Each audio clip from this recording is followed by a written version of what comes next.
Et coucou. Je vais faire une vidéo aujourd'hui, je crois qu'il s'adresse quand même plus aux femmes.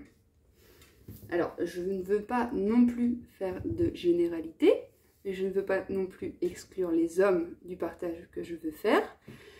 C'est juste que c'est ce que j'observe, majoritairement parlant dans ma réalité, mais ça reste un partage uniquement depuis ma réalité.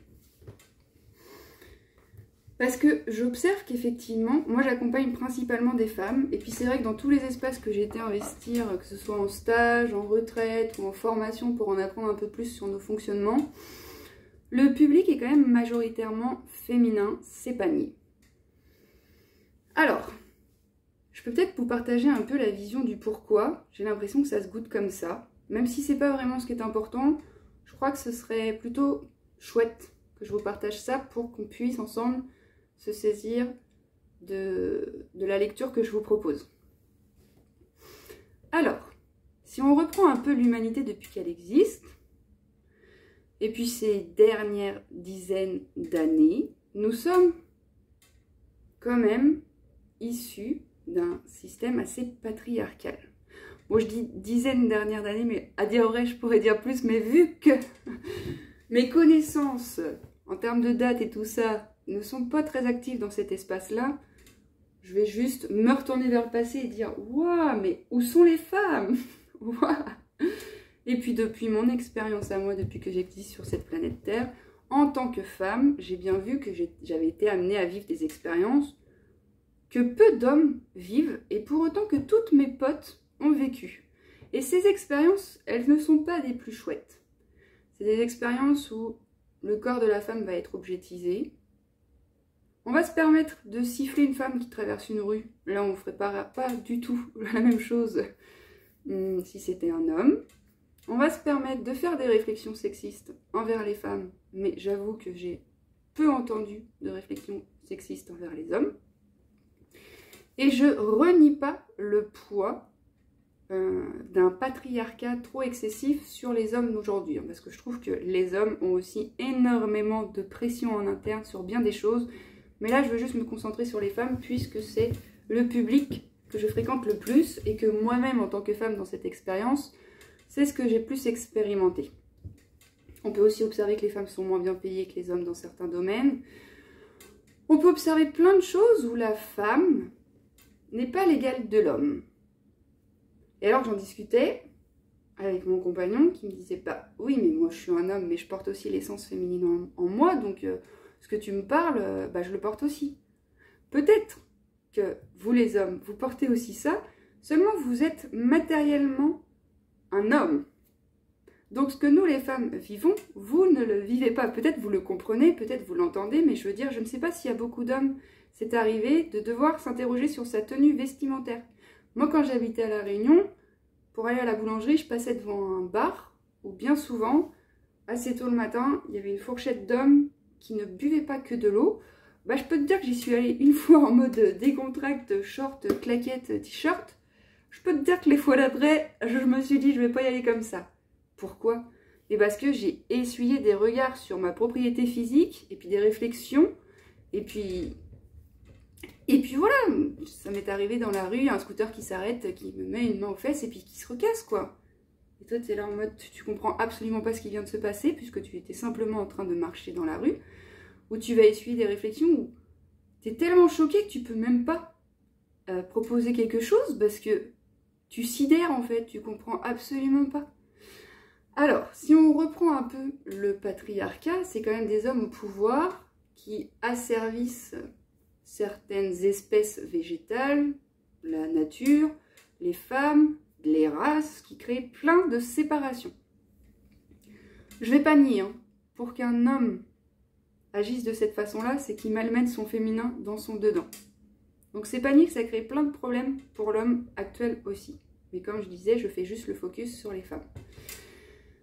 Et si pendant tout ce patriarcat, la femme a été oppressée et que ça fait des centaines d'années que ça existe, nous, les femmes qui sommes présentement sur Terre, avons dans nos encodages ces injustices.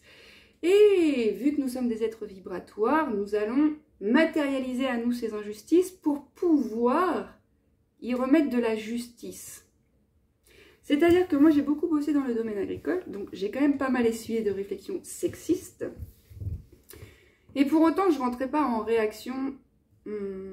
Ça me faisait réagir dans le corps, chose qui me montre qu'il y a une injustice dans ce qui est en train de se goûter. Quand même, on va pas se mentir, quand on te dit bah t'aurais pu faire un effort pour venir tailler la vigne et pas t'habiller comme ça. Man, il fait -10, je comprends pas, tu veux que j'aille en mini-jupe avec des talons aiguilles, je comprends pas. Ou alors, mais moi je vais t'apprendre à tailler, hein. Mais la vigne. Hein. Et toi t'es là, quoi? Mais qu'est-ce que tu veux m'apprendre à tailler d'autre? Et moi j'ai mis du temps à comprendre que la blague et l'allusion c'était je pourrais t'apprendre à tailler une pipe, tu vois. Et j'étais là, oh my god. Et du coup il y a plein de moments en fait où effectivement tellement choquée, bah, je pouvais rien proposer à l'autre en mode mais tu sais que ça se fait pas du tout ce que tu dis. Et puis d'autres où c'est pas aussi fort et du coup j'étais en capacité de dire attends, je crois que j'ai pas très bien compris ta blague là. Mais ça va, c'est une blague, tu prends tout mal. Non, non, je ne crois pas être de celle qui prend tout mal. La preuve en est, je suis là et je reviens vers toi. Je crois juste ne pas avoir compris ta blague puisque ça m'a pas fait rire. Alors, soit ta blague n'est pas drôle, soit je l'ai pas compris. Et auquel cas, je veux bien que tu m'expliques. Et en fait, de venir vers l'autre comme ça, avec cette ouverture encore, hein, parce que je suis quand même dans l'ouverture, quand je fais cette démarche de recréer un pont avec l'autre, et ben l'autre, il peut se saisir de... Ah oui, c'était peut-être pas si drôle. Et pour autant, j'observe que... Et là, je m'attaque à un truc, attention, peut-être je vais me faire siffler. Le féminisme.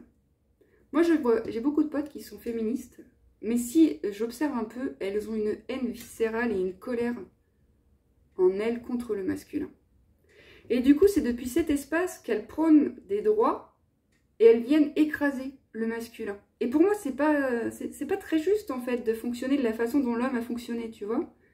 Donc, c'est comment... ouvrir une vision plutôt humaniste où tout le monde est pris en considération, et ben c'est fou, mais je crois que je dis suffisamment, c'est qu'il faut aller voir à l'intérieur de soi ce qui bloque. Enfin, et puis ça parce que ce matin j'étais en séance avec une magnifique femme qui est en train de récupérer son pouvoir d'expression et qui est aussi dans le milieu agricole, donc qui a quand même un terreau bien prompt pour venir déclencher des injustices. Et quoi de mieux que de se saisir de l'injustice pour y rapposer de la justice? Et la justice, elle va repasser par l'expression du soi. Et pour ce faire, le soi, l'expression du soi pour la femme plutôt, a été tellement, mais tellement malmenée qu'effectivement, c'est venu engrammer dans le corps énormément de choses. Et que c'est à travers le corps que ces choses vont devoir être libérées pour pouvoir repacifier l'extérieur. Et c'est dans le ressenti. Je dis ça parce que je crois qu'il y a énormément de femmes. C'est assez tabou ce que je vais aborder, mais voilà, on est là pour un peu ouvrir, exploser tous les tabous et puis arrêter de compartimenter, de séparer, puis de cacher et puis de faire table rase pour que ce soit une seule et même chose qui émerge, à savoir la vérité du moment. Et en fait, moi j'observe que j'ai beaucoup de potes qui dans l'espace intime avec leurs compagnons, mais même moi je peux m'observer porter des conditionnements où je ne vais pas pouvoir exprimer ou dire ma vérité dans l'instant. C'est comme s'il y avait un conditionnement qui inconsciemment venait me mettre en posture de soumission. Mais pour autant, c'est magnifique de s'en saisir parce que ça veut dire que ce n'est plus l'heure de faire vivre ça et d'y apposer autre chose et de récupérer sa vérité. En mode, bah non, ça j'ai pas envie, ça oui j'ai envie, ça je sais pas parce qu'en fait je me suis jamais posé la question puis qu'on m'a jamais posé la question. Donc accepter aussi de ne pas savoir et puis communiquer avec l'autre en fait aussi. Hein. La communication, ça reste la clé quand même pour faire circuler bien des choses. Parce que dès lors que vous mettez en mots vos contractions, vous permettez à ces contractions de s'extérioriser. Donc vous pouvez les aborder depuis un prisme et puis un angle de vue un peu plus distancé que tordu à l'intérieur. Et en fait, c'est vrai, tu vois, quand Gandhi a dit « Soyez le changement que vous voulez voir advenir », tant que vous n'allez pas ramener la présence sur vos espaces en vous qui vibrent sur l'injustice, et tant que, grâce à la qualité de la présence, vous ne transmutez pas ça, vous continuez de faire vivre ces injustices, et donc, quelque part, vous contribuez au chaos du monde, puisque, étant des êtres vibratoires, en fonction de ce qu'on vibre, on matérialise. Donc, si vous vibrez l'injustice sur bien des aspects, ben, vous allez réitérer l'injustice jusqu'à temps que vous preniez la responsabilité de « mais attends, c'est qui d'autre que moi qui me fait vivre ça? C'est qui d'autre que moi, là, qui a le pouvoir de dire oui ou de dire non ?» Et c'est ça, en fait. Et du coup, pour se saisir où est-ce qu'il y a de l'injustice, mais servez-vous de vos croyances. Voilà, et en fait, encore une fois, dans le milieu féministe, j'ai été amenée à parler à quelques femmes, et déjà, vibratoirement parlant, je trouve que ça vibre énormément la colère et la contraction, et que c'est en opposition, en mode putain, et que ça y va à la dynamite, alors que pas du tout.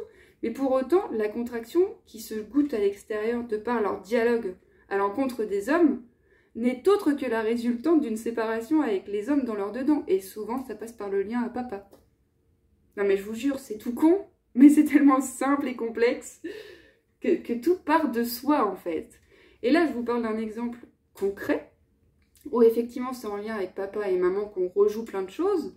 Pour autant, avant même de venir vous incarner, vous avez des programmes qui vous suivent. Si votre âme, moi mon âme, elle a choisi d'expérimenter la blessure de l'abandon. Pas pour se faire abandonner du feu de Dieu, mais pour venir transmuter ce qu'il y a en excès autour de l'abandon. Et du coup, assez tôt, moi, j'ai expérimenté l'abandon. Mon père s'est suicidé, j'étais petite. Mon père n'a été que le rôle qui a permis à ma blessure de se matérialiser pour qu'ensuite je vienne restaurer tout ça. Alors bien évidemment que je pourrais l'incriminer et le juger coupable et lui dire c'est pas juste ou quoi qu'est-ce. Et c'est ce que j'ai fait pendant assez longtemps, jusqu'à un moment où il y a eu un retournement possible à l'intérieur de moi qui, et pas que toute seule, soutenue par la vie, puis soutenue par les différents thérapeutes que j'ai vus aussi, puis par la lecture de mes agissements en mode, et quand même c'est assez chelou la façon dont je me comporte avec les hommes, j'arrive pas à faire autrement, mais je crois pas que ce soit très sain comme ça. En fait, avant tout, vous êtes quelque chose de bien plus grand, qui se sert d'un support corporel et d'un petit humain, pour venir projeter dans le monde ce qui n'est pas équilibré dans le monde.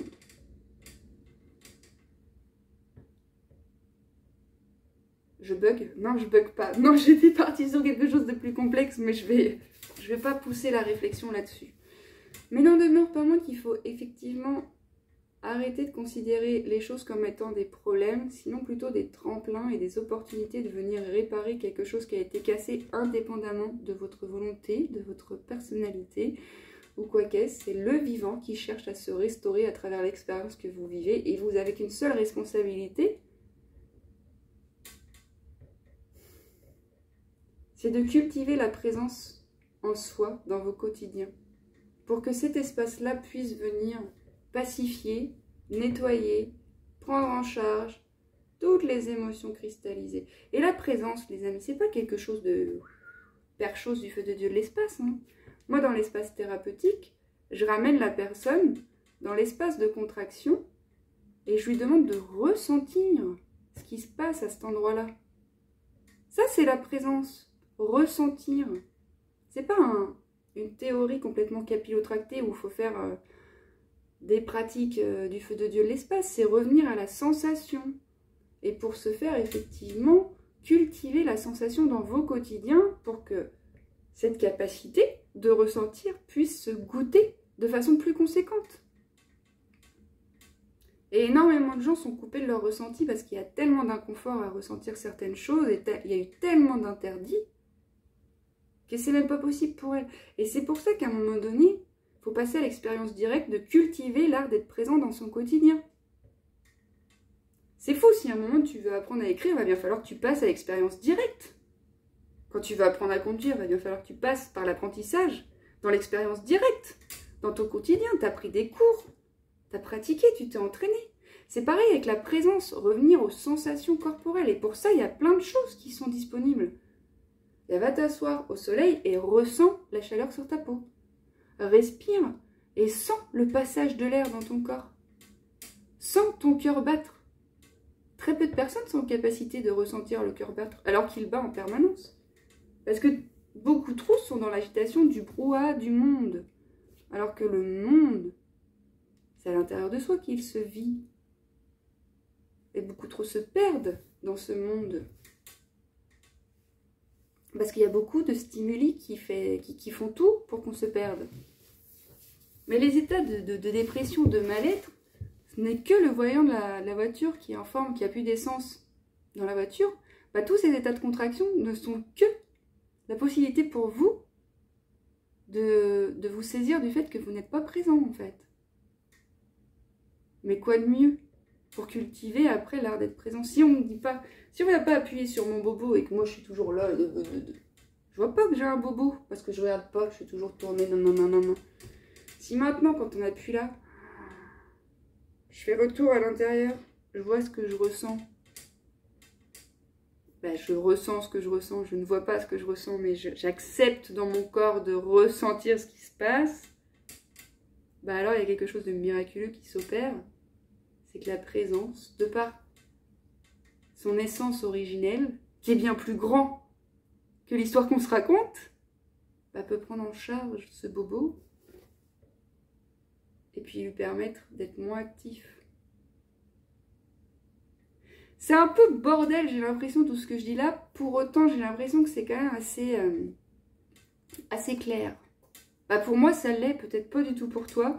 Donc si c'est pas le cas, n'hésite pas à me dire en commentaire, Céline, j'ai absolument rien compris de ce que tu as dit. Est-ce que tu peux apporter un éclairage sur quand tu dis ça? Mais parce que moi, ce que je peux observer, c'est que quand les personnes viennent me voir avec une problématique et qu'on y dépose la présence dans le cadre thérapeutique, bizarrement, la problématique après n'est plus. C'est fou, c'est fou. Non mais je veux dire, c'est complètement fou. Je crois que vous êtes déjà témoigné de suffisamment de séances pour vous saisir qu'en fait, tout part de l'intérieur. Et puis, aller chercher une solution à l'extérieur, c'est possible, à travers des espaces qui sont prompts pour ça. Mais je veux dire, c'est comme je vous disais la dernière fois, c'est comme si tu regardais ton miroir, ton reflet dans le miroir, puis que tu voulais modifier ton reflet sans pour autant modifier ton support matériel, ton support, ton enveloppe charnelle, qui elle t'informe en permanence de ce qui est là pour toi ou pas, si c'est juste ou pas, est-ce que c'est contracté ou est-ce que c'est détendu, et de cultiver la détente à soi. C'est comme quand tu empruntes un nouveau chemin, une première fois que tu connais pas, va falloir y aller tranquillement, tâtonner, peut-être enlever des branches, peut-être se saisir que là il y a un trou, là il y a hop, et plus tu vas le pratiquer ce chemin, plus peut-être au bout d'un an tu vas y aller les yeux fermés parce que tu le connais par cœur. Bah, c'est pareil, ramener de la détente, c'est pas juste je veux ramener de la détente, hein, c'est l'expérimenter dans sa chair et dans son corps. Et c'est pas ni quand je vois plein de gens parler en opposition de certaines choses, je sais qu'ils cultivent une séparation dans la forme parce que c'est déjà séparé à l'intérieur. Et c'est pour ça qu'il y a énormément de gens qui sont dans des mouvements de militantisme, de féminisme, il y a tellement d'injustices dans leur dedans qui ne sont pas éclairées par la présence, tellement ces espaces à l'intérieur d'eux qui vivent l'injustice de par une expérience qu'ils ont vécue étant gamin ou même d'autres vies ou quoi qu'est-ce, et ben en fait... si tu rentres en réaction, t'alimentes la séparation, t'alimentes cet espace en toi, tu le renforces. Rentrer en réaction, ça veut dire passer par la tête et puis agir depuis cet espace-là. Plutôt que rentrer dans l'action juste, de faire retour sur ce que je ressens quand tu dis ça, et d'y apposer après ma vérité en mode, bah c'est vrai que quand tu dis ça, je me sens plutôt comme si, et je trouve pas ça juste. Et permettre à l'autre de se remettre en question. Parce que c'est pas nique, effectivement, qu'il y a plein de comportements inconscients qui sont dans le collectif et qui continuent de vivre parce que très peu de personnes font retour pour transformer ces espaces-là en quelque chose de plus lumineux. Et pour autant, les femmes, je nous trouve magnifiques de par cette capacité à se retourner, de par cette capacité à ressentir, de par cette capacité à se remettre en question. Et les hommes aussi. C'est pas nier, vous avez les mêmes capacités, juste vous êtes moins présent dans ces espaces-là. Je dis pas qu'il n'y en a pas, je dis vous êtes moins présent. Et pour autant, effectivement, les hommes vont pouvoir se saisir de ce possible aussi grâce aux femmes qui l'incarnent. Donc n'ayez crainte, vous n'allez blesser personne en affirmant votre réalité. Et peut-être que si c'est le cas, peut-être faudra accepter que ce n'est pas votre problème si vous faites réagir les autres. C'est ok de faire réagir les autres. Vous leur offrez la possibilité de se transformer aussi. Quand vous appuyez sur un endroit où inconsciemment, ils sont en mode pilote automatique depuis la nuit des temps sur ce fonctionnement-là et qui ne se sont pas remis en question parce que c'était pas encore l'heure. Mais peut-être que grâce à vous, ils ont une fenêtre sur leur intérieur et ils se disent « Ah oui, c'est vrai que j'agis comme ça. » Mais si personne leur dit et que les femmes continuent à se soumettre à bien des injustices, bah, l'injustice va continuer d'exister. Donc voilà, prendre sa responsabilité encore une fois sur ce qui se goûte à l'intérieur de soi, sans ramener l'autre dans cet espace, sans tordre ce qui se goûte là sous couvert que l'autre va être blessé, ou ça s'est toujours vécu comme ça, donc si j'y propose autre chose, ben ça merde, je me suis trompée. Donc voilà, prendre sa responsabilité, c'est aussi s'offrir le meilleur pour pouvoir offrir au meilleur, enfin aux autres le meilleur de vous. Ça plaît pas à tout le monde, mais ça n'est que là des opportunités de croissance, de rééquilibrage. Voilà, je crois que c'était à petit peu près tout. Si tu n'as rien compris, n'hésite pas à m'en dire un peu plus en commentaire. Et puis voilà, je crois que c'est plutôt pas mal. Bon courage!